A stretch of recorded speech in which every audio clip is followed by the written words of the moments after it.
আমি রান্না করব পালং শাকের তরকারি।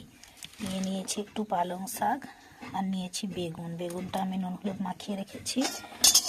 কড়াই দিয়ে দিয়েছি তেল, জিরে, লঙ্কা, দারুচিনি, তেজপাতা দিয়ে দিলাম।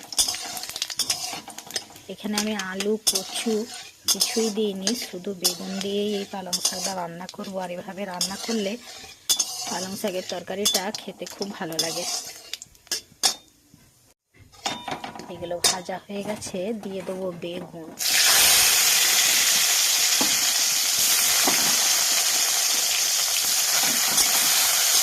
বেগুনটা আগে ভালো করে ভেজে নেব, তারপরে দেবো পালং শাক। বেগুনটা সুন্দর ভাজা ভাজা হয়ে গেছে, এবারে আমি দিয়ে দেবো পালং শাকটা।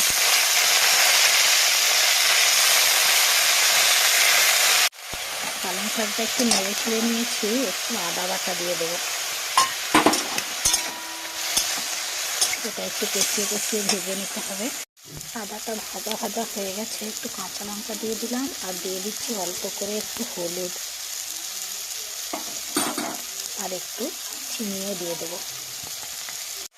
হলুদটা দিয়ে ওই গায়ের দিকে একটু বসে যাচ্ছে বলে অল্প করে একটু হালকা করে জল দিয়েছি, আলাদা করে আর বেশি জল দেওয়ার দরকার নেই।